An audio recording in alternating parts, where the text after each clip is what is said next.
I'm Justin from Rokonnection here with Chachi of Pop Evil. First thing, 1 to 10, I'd like you to rate my beard. Let's just on a scale of 1 to 10. Yep. I'm gonna give it a solid 4. Is that bad? That's I gotta be honest. That's not terrible. Will you be growing your beard out real long? You know, I think so. I've grown it out once in the studio, and I figured I've already got it. You know, this is definitely longer than normal, and I'm already this invested, and it's already into August. So like, it's only going to get colder, so I might as well just keep it insulated. You know, Christmas beard. That's what I like to hear. Growing up, who were your musical influences? Oh man, I'm kind of all over the place. I was kind of whatever's on the radio. My mom was all over. I had everything from like my first concert ever was Neil McCoy. So I listened to a lot of country, a lot of classic rock bands like Tesla, AC/DC, Aerosmith, Guns N' Roses, Motley Crue, Def Leppard, all the way to bands like Boyz II Men, stuff like Aretha Franklin and Tina Turner, Whitney Houston. As I got a little older and got up, into my teen years and started getting more in as a musician, I started looking into bands like Zeppelin. I got really into the Beatles, Elton John, Queens of the Stone Age. Those are some more bands I started indulging in later on. And my diversity has stuck with me throughout the years. In the last couple of years, you can see us on tour with bands like Godsmack. I just looked up tickets to Michael Bublé, went and saw Norah Jones last year. And, you never know what concert you're going to catch me at, man. And what inspired you to start playing drums? Drums was like a kind of a freak accident for me. We started a band in college, and it was a cover band, and I was singing. And it was basically just to get some free drinks and make a couple extra dollars on the weekends. Honestly, we were 21 years old, 19, 20, 21, and we just wanted to have a good time and play music. And so we had a kid try out on drums to play covers with us, and he was an okay drummer, but he was like, I've always wanted to try singing. And we're like, of course you do. Everyone wants to be the singer. And I'm not a great singer by any means, but I could have got us by with covers. So my friend tried out vocally, and he was really great. We were really impressed. So that took an immediate turn that I just switched. I just learned drums, just taught myself. I'd been playing saxophone for about 8 years, started playing drums, and we ended up writing our own music, and that's the band that basically catapulted me to the position to where I am now. So, do you play any other instruments? I play saxophone. I'm trained on drums. I play around on guitar. I definitely would not call myself a guitar player. I've taken a couple semesters of piano, but I'm not a legitimate pianist by any means. So I like to play around and dabble a lot. Most of the stuff outside of actual drumming is more infused with just different genres of drumming. I really like hip-hop music a lot, sampling stuff like Kanye West, where you're grabbing really obscure beats and playing maybe drums over the top of that, something Jay-Z would do, stuff like that. That's kind of more my flavor of non-traditional drumming. And what was the music scene like in your hometown growing up? Farming. It was really non-existent. I'm from a really small town of less than 2,000 people, and my friends and I that got together and started a band were really the first band that was around locally that I was aware of at all. And there's really nowhere to play in my hometown. It was neighboring cities, so it was really, really small. And now we're excited to see after that band had developed, there was a few more bands that started. Now there is a scene starting to thrive in Southwest Michigan. I would like to think that we had something to do with that, and that's awesome. I'm really excited, and I still to this day try to go see when I'm home, try to go see a friend's band or see a new band or somewhere in the Kalamazoo area. And you joined the band in 2011. What was it like to come into a band that has been so successful and is now just getting more successful? It was a little pressure at first. I knew the guys prior. My old band had toured with Pop Evil and opened with them a few times. I had networked myself with the guys personally to try to learn from them, really. There was never an inside intention to join the band. It was more like they were bigger than we were, and I needed to figure out how much I could learn. A great way to try to advance yourself in any business is to learn from somebody bigger than you. So I was always talking to our tour manager, who is now my tour manager, and constantly bothering Chris to try to learn, how can I be booking, what can I be doing better, where can I be playing, where are good scenes, what radio stations will support new bands, what radio stations won't. And they brought me in, and from the very beginning, obviously you're surprised and nervous, but I've always been a kind of guy that put into a setting, I want to do whatever I can to make myself and make the people around me better. It's okay to be, I think excited, but the bottom line for me is always it's time to go to work. I want to have fun. I want to have as much fun as everybody else and have a good time. But for me, the most fun is to win or to advance. I'm not here to party all night and forget my parts and play poorly. I'm not 21 or 19 anymore, and I'm here every day to try to make myself better and try to make the people around me better musicians, better businessmen, and help advance myself, as quickly as possible. Awesome. And you guys just released the album Onyx, and Trenches and Goodbye My Friend were the two singles. Is there any specific reason you chose those two songs? Well, Goodbye My Friend we didn't really release as a single to push, but we released it as a teaser. Trenches, I think, was just kind of that song we kept coming back to. We were looking at singles, and it was in the top 3 we were talking about, and it just seemed to have this anthematic, the lyrics about getting out of the trenches, and it seemed to fit the band. It seemed to fit a few of the guys individually from our personal lives.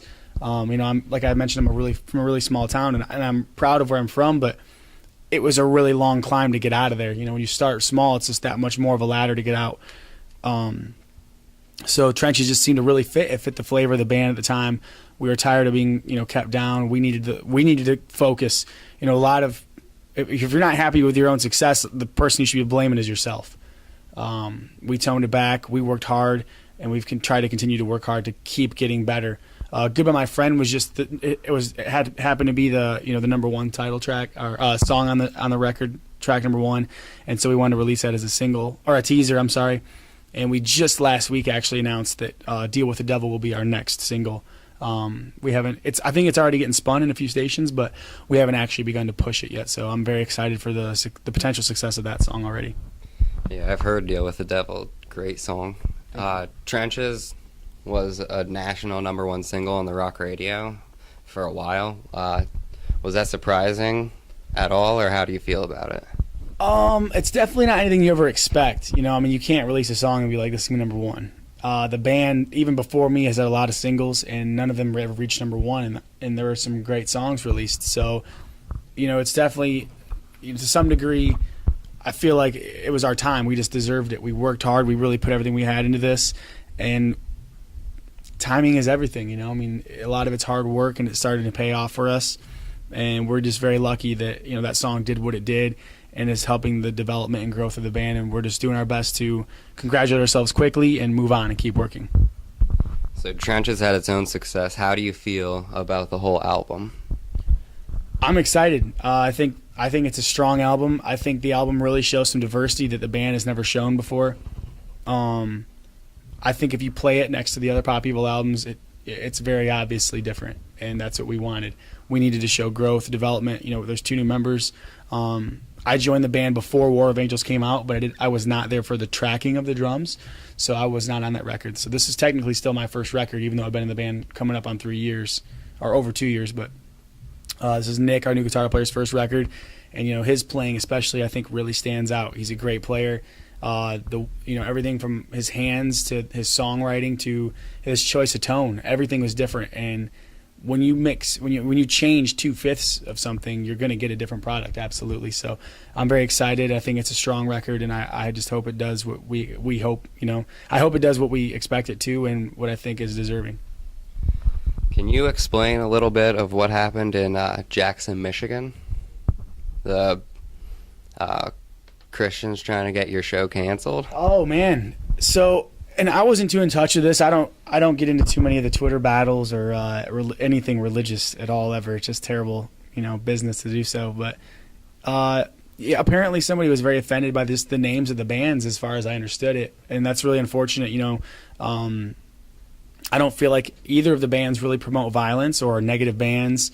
The bands, to my degree and my knowledge, are both completely drug-free bands, and for the most part, even alcohol-free. So it's not like we ever promote a negative image, to my opinion at least. A couple of our members, and I won't list anybody's names, but a couple of our members are really religious individuals. Like devout Christians, and they took that pretty to heart, and they wanted to retaliate. And I was like, retaliation obviously isn't going to get us anywhere, but that hurts your feelings, and people that's like the definition of judging a book by its cover.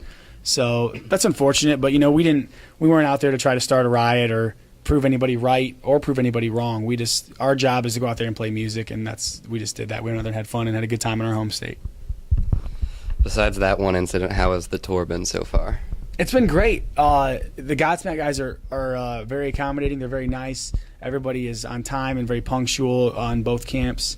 And I'm kind of bummed out the run is so short. You know, I wish it was more shows on this tour together, but we're gonna make the best of what we have. We have just a couple more dates left together, but everything's been great, and hopefully we see these guys again.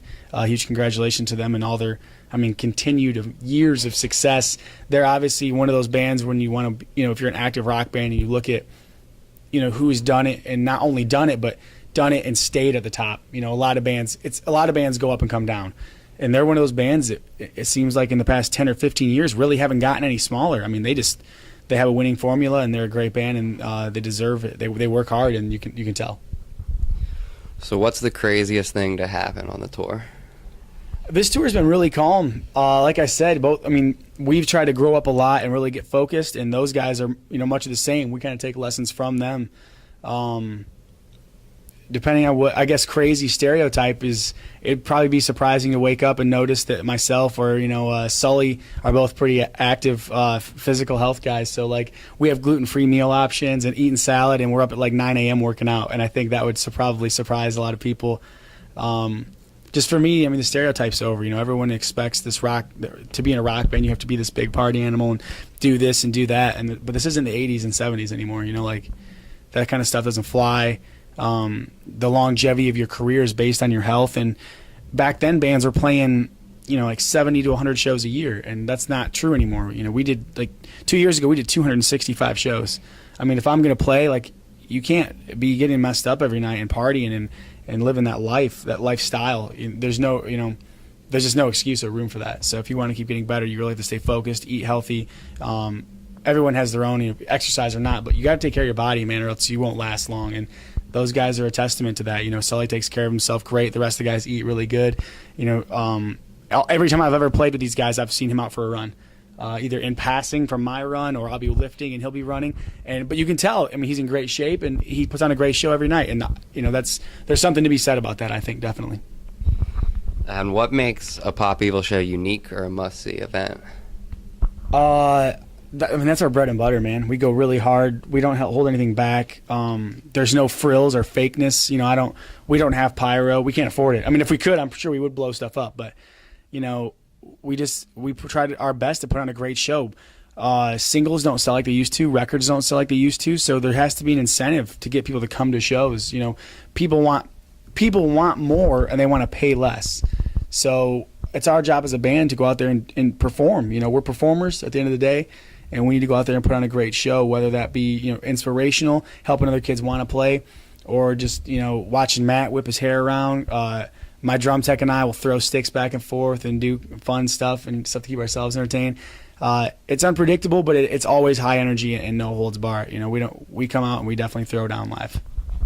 Awesome. Thanks for your time. That's all the questions we have. Thanks for watching.